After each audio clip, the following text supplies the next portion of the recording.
इस वीडियो में मैं आपको एसएपी के बारे में बताने वाला हूँ। मेरे पास अभी डिफरेंट टाइप का एसएपी है जो फाइबर बेस्ड टेक्नोलॉजी पे काम करता है। तो देखिए, सबसे पहले अभी हमारे पास एक एसएपी है जो आपको पूरा दिखाएगा, जैसे कितना किलोमीटर का रेंज है। जैसे ये 15 किलोमीटर तक आसानी से डाटा को ट्रांसमिट और रिसीव कर सकता है। और इसका रेंज क्या 1310 NM है, वेवलेंथ है। उसके बाद ये एसएपी है और ये कौन सा है, क्लास 1 लेजर प्रोडक्ट है। क्लास 1, क्लास 2 इस तरह के, class A, class B, different type के एसएपी होता है और सबका रेंज अलग अलग रहता है। क्योंकि क्या होता है, एसएपी के अलग अलग कंपनी है, वो अपने हिसाब से प्रोडक्ट बनाती है और उसके अनुसार कंपेटेबल एसएपी भी डिजाइन करती है। जैसे कि पहला एसएपी हमने दिखाया, दूसरा एसएपी आप देखिए, यहाँ पे देखिए ये मल्टी मोड अभी आपको यहाँ पे एसएपी दिखेगा। मल्टी मोड है, 1.25 GBps का है और 850 नैनोमीटर का है और ये एक अलग टाइप का एसएपी है। वैसे देखिए ये सिंगल बैंड हो गया, वैसे ही आपको यहाँ पे एक सिंगल बैंड का दिखेगा। ये 2.4 GBps है और 1550 NM का है, ये एसएपी है। और सिंगल मोड और मल्टी मोड में डिफरेंस यही है, अगर आपको कम रेंज के लिए यूज करना है तो आप फिर मल्टी मोड में यूज कर सकते हैं, लेकिन आपको लॉन्ग डिस्टेंस के लिए यूज करना है तो आपको सिंगल मोड में जाना पड़ेगा। इस तरह के बहुत सारे एसएपी है, सबका अलग अलग है। आजकल बहुत सारा एसएपी का यूज हम जितने भी अभी करंट में जितने भी टेक्नोलॉजी फाइबर बेस्ड पे काम होता है वहां पे हम एसएपी का यूज करते हैं। एक अलग एसएपी आपको दिखाता हूं जो आपका आज के टाइम में ईपॉन और जीपॉन बेस्ड टेक्नोलॉजी पे वर्क करता है, जैसे कि इसे पॉन बोलते हैं। तो यहाँ पे एक सैरोटेक का पॉन है, यहाँ पे देखिए पॉन है, उसका पूरा स्पेसिफिकेशन दिया हुआ है कि 1490 नैनोमीटर का है और आरएक्स कितना तक कर सकता है, 20 किलोमीटर तक। मतलब कोई अगर इसका यूज करता है फाइबर को तो 20 किलोमीटर तक अपना डाटा को ट्रांसमिट कर सकता है।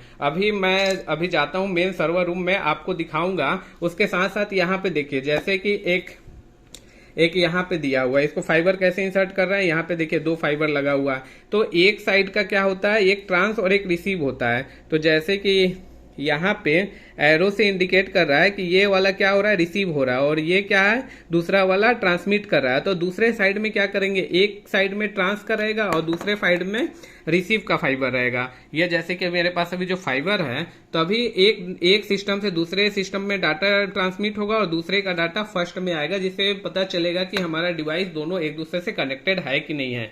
अब हम चलते हैं ट्रांसमिट सर्वर रूम में और आपको दिखाएंगे इक्विपमेंट को।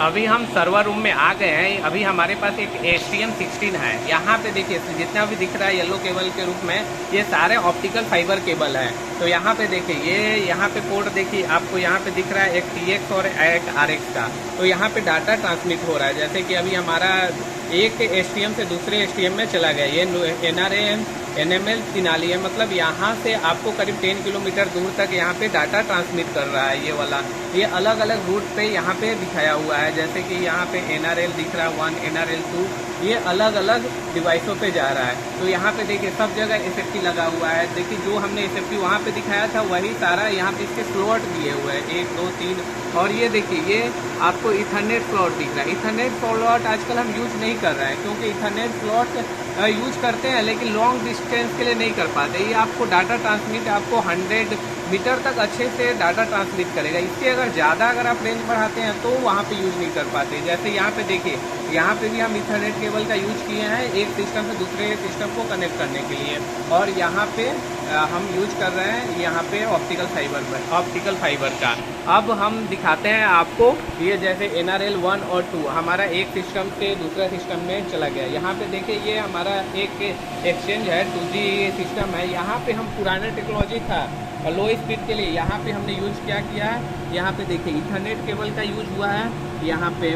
और देखिए यहाँ पे अभी हमने, ये हमारा 3G है, तो 3G में हमने यूज किया है। यहाँ पे देखिए, यहाँ पे हमारा ये जो पोर्ट दिख रहा है एसएपी के थ्रू हमने यूज किया है, क्या चीज़ का, ये 3G में एसएपी यूज किया है हाई स्पीड के लिए। अब जितना भी डिवाइसेज जनरली आते हैं वो एसएपी के थ्रू ही हम डाटा को ट्रांसमिट और रिसीव करते हैं। वैसे ही यहाँ पे देखिए अब हमारा एक अलग सिस्टम है, अलग सिस्टम, इसको हम सीपान बोलते हैं। ये भी एक इक्विपमेंट है। यहाँ पे देखिए NRL कॉलोनी का है, वहाँ से डाटा ट्रांसमिट और रिसीव हो रहा है। ये अलग अलग सब जगह हम डाटा ट्रांसमिट और रिसीव करने के लिए एसएपी का यूज कर रहे हैं। यहाँ पे देखिए एक अलग एसएपी है जो मैं यहाँ पे आपको दिखाता हूँ। ये देखिए, ये आपको एसएफपी अच्छे से क्लियर दिख पाएगा।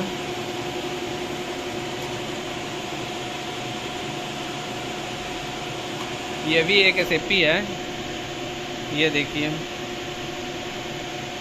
ये आपको दिखाई दे रहा है जैसे कि आप देखिए। और वैसे ही एसएफपी सारे डिवाइसेस का, ये 10G वाला पोर्ट का एसएफपी है, आपको एसएफपी दिख गया। अब हम दिखाते हैं कि हमारा जो डिवाइसेस है हम अब यूज करते हैं इस पे।